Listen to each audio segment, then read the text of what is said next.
अंतिम रूप देने के लिए किसी समय सीमा का प्रावधान नहीं है, जिससे व्यापार में अनिश्चितता रहेगी और लागत बढ़ेगी। व्यवसाय करने की सुगमता को बढ़ावा देने के उपाय के रूप में मैं प्रोविजनल कर निर्धारण को अंतिम रूप देने के लिए 2 वर्षों की समय सीमा तय करने का प्रस्ताव करती हूँ, जिसे 1 वर्ष के लिए बढ़ाया जा सकता है।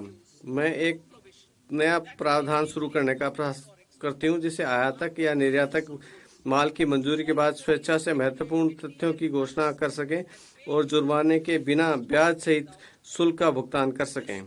इससे स्वैच्छिक अनुपालन को प्रोत्साहन मिलेगा। तथापि ये प्रावधान उन मामलों पर लागू नहीं होगा जिनमें विभाग पहले ही लेखा परीक्षा या अन्वेषण कार्रवाई शुरू कर चुका है।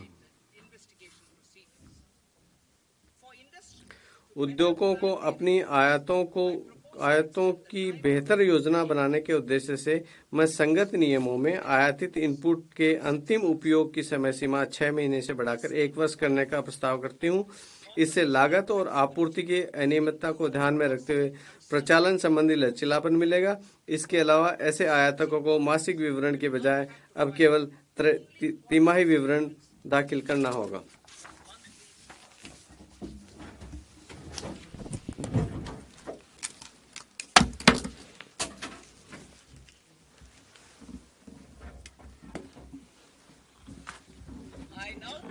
अब मैं अपने प्रत्यक्ष कर प्रस्तावों पर आती हूँ। भाग क में मैंने विकसित भारत के विजन को साकार करने के लिए कराधान सुधारों को मुख्य सुधारों के रूप में संक्षिप्त रूप में रेखांकित किया है। आपराधिक विधि के संबंध में हमारी सरकार ने हाल ही में भारतीय दंड संहिता के स्थान पर भारतीय न्याय संहिता को अधिनियमित किया है। मुझे इस सम्मानित सदन और देश को यह बताते हुए हर्ष हो रहा है कि नया आयकर विधेयक भी न्याय की इसी भावना को आगे बढ़ाएगा। यह नया विधेयक अध्यायों और शब्दों की दृष्टि से वर्तमान विधि की अपेक्षा आधे से कम एवं पाठ रूप में सुस्पष्ट और प्रत्यक्ष होगा। यह करदाताओं और कर प्रशासन के लिए समझने में आसान होगा, जिससे कर सुनिश्चितता आएगी और मुकदमेबाजी कम होगी। तथापि सुधार मंजिल नहीं है, बल्कि हमारे लोगों और अर्थव्यवस्था के लिए अच्छे परिणाम प्राप्त करने के साधन मात्र हैं। सुशासन प्रदान करने के लिए प्रक्रियाशील होने की आवश्यकता होती है। द थिरुकुरल ने श्लोक 542 में इसे व्यक्त किया है, जो इस प्रकार है: वानों की वाजहुम उलागेल्ला मन्नावन कोनों की वाजहुम कुडी। अर्थात जैसे जीवित प्राणी वर्षा की आशा में जीते हैं, वैसे ही नागरिक सुशासन की आशा में जीते हैं। हमारी सरकार इस बात के लिए प्रतिबद्ध है कि जमीनी हकीकत पर पैनी नजर रखते हुए और स्थितियों का गहन जायजा लेते हुए उचित प्रक्रिया की जाए और इसके साथ ही राष्ट्र निर्माण के हमारे प्रयासों के साथ संतुलन भी बनाए रखा जाए। निम्नलिखित उपाय इस बात का ब्यौरा देंगे कि प्रधानमंत्री मोदी जी के नेतृत्व में हमारी सरकार ने नागरिकों द्वारा व्यक्त आवश्यकताओं को समझने, और मैं पुनः इसको दोहराती हूँ कि निम्नलिखित उपाय इस बात का ब्यौरा देंगे कि प्रधानमंत्री मोदी जी ने के नेतृत्व में हमारी सरकार ने नागरिकों द्वारा व्यक्त आवश्यकताओं को समझने और उसे संबोधित करने के लिए किस प्रकार के कदम उठाए गए। मेरे कर प्रस्ताव इसी मनोभाव से प्रेरित हैं।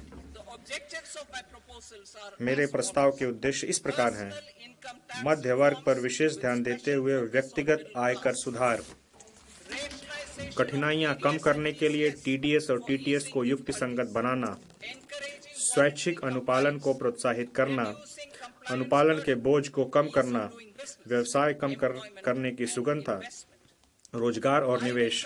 मैं वैयक्तिक आयकर के संबंध में अपना प्रस्ताव अंत में प्रस्तुत करूंगी। कठिनाइयां कम करने के लिए टीडीएस और टीडीएस को तर्कसंगत बनाना।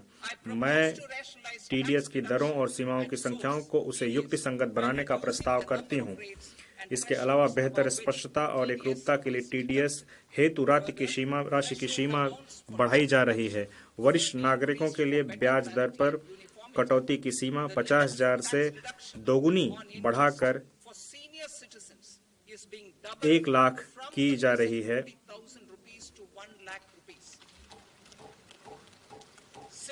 इसी प्रकार किराए पर टीडीएस के लिए वार्षिक सीमा जो कि 2.40 लाख से बढ़ाकर 6 लाख कर दी गई है।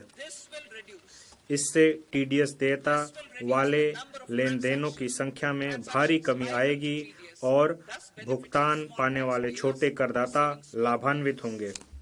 भारतीय रिजर्व बैंक की उदारीकृत धन संप्रेषण स्कीम के अंतर्गत धन संप्रेषणों पर टीसीएस की सीमा को 7 लाख से बढ़ाकर 10 लाख कर दिया गया है। मैं शिक्षा प्रयोजनों के लिए उन धन संप्रेषणों पर टीसीएस को हटाने का प्रस्ताव भी करती हूं, जहां ऐसे धन संप्रेषण निर्दिष्ट वित्तीय संस्था से लिए गए ऋण से हों। माल बिक्री से जुड़े हुए किसी भी लेन देन पर टीडीएस और टीसीएस दोनों लागू किए जा रहे हैं। अनुपालन से जुड़ी हुई कठिनाइयों से बचने के लिए मैं टीसीएस को हटाने का प्रस्ताव करती हूं। मैं यह भी प्रस्ताव करती हूं कि अब उच्च टीडीएस कटौती के प्रावधान केवल गैर पैन मामलों पर ही लागू होंगे। जुलाई 24 में विवरणी दाखिल करने की नियत तारीख तक टीडीएस के भुगतान में विलंब और गैर आपराधिक कर दिया गया था। मैं टीसीएस प्रावधानों के लिए भी इसी छूट का प्रावधान करने का प्रस्ताव करती हूं। माननीय प्रधानमंत्री मोदी जी के नेतृत्व में हमारी सरकार सबका साथ, सबका विकास, सबका विश्वास और सबका प्रयास के मंत्र में आस्था रखती है। इसी के अनुरूप हम उन करदाताओं द्वारा स्वैच्छिक अनुपालन किए वर्ष 2022 में विवरणी को अद्यतन करने की सुविधा लेकर आए, जिन्होंने सही आय की सूचना देने में चूक की हो। करदाताओं पर हमारा विश्वास सही साबित हुआ। लगभग 90 लाख करदाताओं ने अतिरिक्त कर का भुगतान करते हुए स्वैच्छिक रूप से अपनी आय संबंधित ब्यौरों को अद्यतन किया। इस विश्वास को आगे बढ़ाते हुए मैं अब किसी भी कर निर्धारण वर्ष के लिए अद्यतन विवरणी दाखिल करने की समय सीमा को मौजूदा 2 वर्ष से बढ़ाकर 4 वर्ष करने का प्रस्ताव करती हूं। मैं छोटे धर्मार्थ न्यास संस्थानों की पंजीकरण की अवधि को बढ़ाकर 5 वर्ष से 10 वर्ष करके ऐसी संस्थाओं के अनुपालन संबंधी बोझ को कम करने का प्रस्ताव करती हूं। यह भी प्रस्ताव किया जाता है कि धर्मार्थ संस्थाओं द्वारा अपूर्ण आवेदनों को दाखिल किए जाने जैसी छोटी चूक के अत्यधिक गंभीर परिणाम न हों। वर्तमान में करदाता कतिपय शर्तों को पूरा करके ही अपने स्वामित्व वाली संपत्तियों के लिए 0 वार्षिक मूल्य का दावा कर सकते हैं। करदाताओं को हो रही कठिनाइयों को देखते हुए बिना शर्त के ऐसी 2 संपत्तियों के लाभ की अनुमति प्रदान करने का प्रस्ताव किया जाता है। मैं अंतरण मूल्य की प्रक्रिया को कारगर बनाने और वार्षिक जांच का एक विकल्प मुहैया कराने हेतु 3 वर्षों की ब्लॉक अवधि के लिए अंतर्राष्ट्रीय लेन देन के मामलों में आर्म्स लेंथ मूल्य निर्धारण करने हेतु एक योजना शुरू करने का प्रस्ताव करती हूं। यह योजना सर्वोत्तम वैश्विक पद्धतियों के अनुरूप होगी। अंतर्राष्ट्रीय कराधान में विवादों को कम करने और निश्चितता को बनाए रखने की दृष्टि से सेफ हार्बर नियमों के दायरे को विस्तार किया जा रहा है। वर्तमान में अनेक वरिष्ठ और अति वरिष्ठ नागरिकों के पास बहुत पुराने एनएसएस खाते हैं। चूंकि ऐसे खातों पर अब कोई ब्याज देय नहीं है, अतः मैं 29 अगस्त 2024 को या उसके पश्चात व्यक्तियों द्वारा राष्ट्रीय बचत स्कीम को किए गए आहरण पर छूट प्रदान करने का प्रस्ताव करती हूं। मैं एनपीएस वात्सल्य खातों के लिए भी ऐसी ही व्यवस्था का प्रस्ताव करती हूं, जैसे कि समग्र सीमाओं के अध्ययन सामान्य एनपीएस खातों के लिए उपलब्ध है। जुलाई 2024 में मेरे भाषण में मैंने वचन दिया था कि अपीलीय आदेशों को प्रभावी करने सहित सभी प्रक्रियाओं को अगले 2 वर्षों में डिजिटलाइज करते हुए इन्हें कागज रहित कर दिया जाएगा। मुझे यह घोषणा करते हुए प्रसन्नता हो रही है कि डिजिटलीकरण को क्रियाशील किया जा रहा है। जुलाई 2024 में हम अपील में लंबित आयकर विवादों के समाधान के लिए विवाद से विश्वास स्कीम लेकर आए थे। इस स्कीम को बहुत अच्छी प्रतिक्रिया मिली और लगभग 33,000 करदाताओं ने अपने विवादों के समाधान के लिए इस स्कीम का लाभ उठाने का प्रस्ताव किया है। निवेश और रोजगार बढ़ाने के लिए मेरे पास कुछ प्रस्ताव हैं।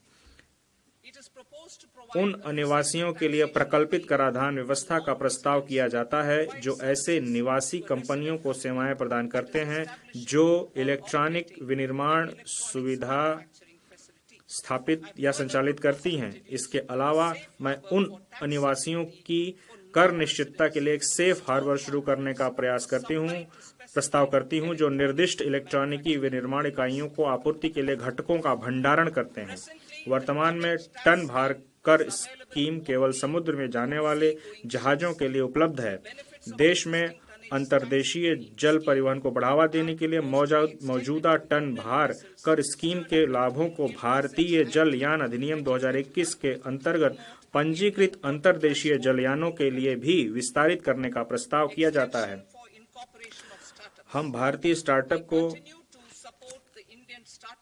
सहायता जारी रख रहे हैं। मैं 5 वर्षों तक निगमन की अवधि का विस्तार करने का प्रस्ताव करती हूं ताकि स्टार्टअप को उपलब्ध लाभों को 1/4/2030 से पहले निगमित होने वाले स्टार्टअप को प्रदान किया जा सके। IFSC में अतिरिक्त कार्यकलापों को आकर्षित और प्रोत्साहित करने के लिए मैं अन्य बातों के साथ साथ IFSC में स्थापित जलयान लीजिंग इकाइयों, बीमा कार्यालयों, वैश्विक कंपनियों के ट्रेजरी केंद्रों के लिए विशिष्ट लाभों का प्रस्ताव कर रही हूं।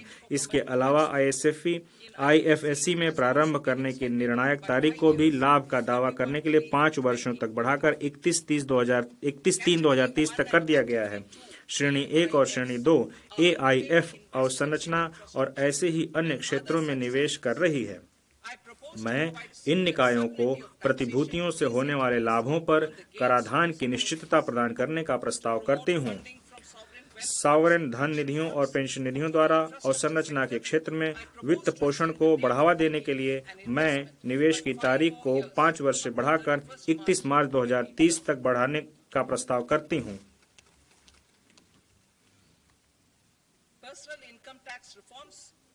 मध्य वर्ग पर विशेष ध्यान देते हुए वैयक्तिक आयकर सुधार। विकसित भारत की ओर हमारी यात्रा में लोकतंत्र, जननांगिकी और मांग हमारे मुख्य सहायक स्तंभ हैं। मध्य वर्ग भारत के विकास के लिए शक्ति प्रदान करता है। प्रधानमंत्री मोदी जी के नेतृत्व में सरकार ने राष्ट्र निर्माण में मध्य वर्ग की सराहनीय ऊर्जा और क्षमता में हमेशा विश्वास जताया है।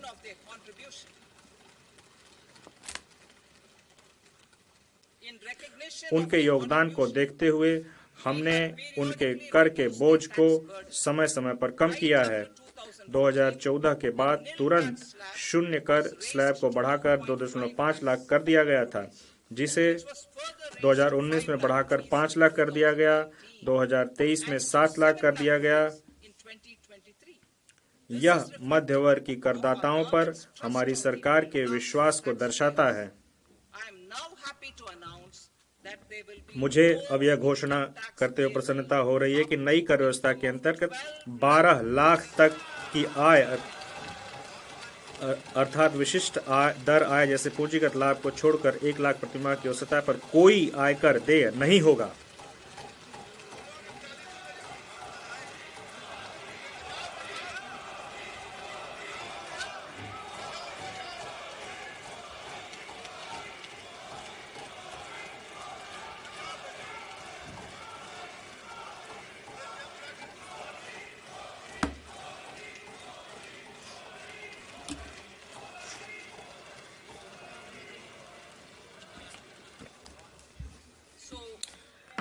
अतः 1 लाख अर्थात विशिष्ट आय दर जैसे पूंजीगत लाभ को छोड़कर नए व्यवस्था में यह जो लिमिट है वो 12.75 लाख की होगी वेतनभोगी करदाताओं के लिए, जो कि वर्तमान में 75,000 की मानक कटौती के कारण है। सभी करदाताओं को लाभान्वित करने के लिए सभी श्रेणियों में कर लैब और दरों में परिवर्तन किए जा रहे हैं। यह नई संरचना मध्य वर्ग के करों को काफी कम करेगी और घरेलू उपभोग, बचत और निवेश को बढ़ावा देने के लिए उनके पास अधिक धनराशि उपलब्ध होगी। मैं नई कर व्यवस्था में निम्नानुसार कर दर संरचना को संशोधित करने का प्रस्ताव करती हूँ। 0 से 4 लाख रुपए 0, 4 से 8 लाख रुपए 5%, 8 से 12 लाख रुपए 10%, 10 से 12 लाख रुपए 15%, 16 से 20 लाख रुपए 20%, 20 से 24 लाख रुपए 25%, 24 लाख रुपए से अधिक 30%, 12 लाख तक की आय वाले करदाताओं के लिए विशिष्ट आय दर को छोड़कर, जैसे कैपिटल गेन स्लैब, मैं फिर से पढ़ती हूँ, 12 लाख तक की आय वाले करदाताओं के लिए विशिष्ट आय दर को छोड़कर, जैसे कैपिटल गेन, जो स्लैब दर में कटौती के कारण होने वाले लाभ के अलावा कर में छूट इस ढंग से प्रदान की जा रही है कि उनके द्वारा कर का कोई भुगतान नहीं किया जाएगा। आय के विभिन्न दरों में स्लैब दर संबंधी परिवर्तनों और छूट के कुल कर लाभ को उदाहरणों के साथ दर्शाया जा सकता है। नई कर व्यवस्था में 12 लाख की आय वाले करदाता को कर में 80,000 रुपए का लाभ होगा, जो कि पुरानी कर दरों के अनुसार उसके देय कर का 100% होगा। 18 लाख रुपए की आय वाले व्यक्ति को कर में, जो कि 18 लाख की आय प्राप्त कर रहा है, उसको 70,000 रुपए, जो कि पुरानी कर दरों के अनुसार देय कर का 30% होगा, का लाभ होगा। जो 25 लाख की आय वाले व्यक्ति को 1,10,000 रुपए, जो कि पुरानी कर दरों के अनुसार 25% का होगा, का लाभ होगा। मेरे कर प्रस्तावों के प्रस्ताव अनुलग्नक में दिए गए हैं। इन प्रस्तावों के परिणाम स्वरूप प्रत्यक्ष करों में लगभग 1 लाख करोड़ और प्रत्यक्ष कर में और अप्रत्यक्ष करों में लगभग 2600 करोड़ का परित्याग होगा। माननीय अध्यक्ष महोदय, इसके साथ ही मैं इस बजट को सदन के सम्मुख रखती हूँ। जय हिंद।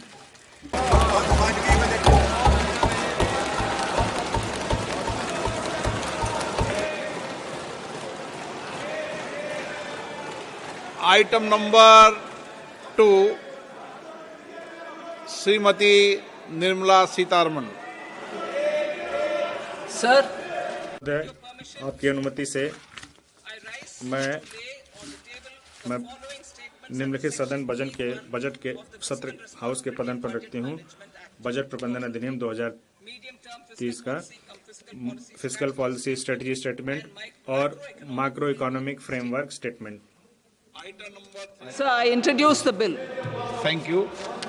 सभा की कार्रवाई सोमवार दिनांक 3 फरवरी 2025 को प्राप्त 11 बजे तक के लिए स्थगित की जाती है।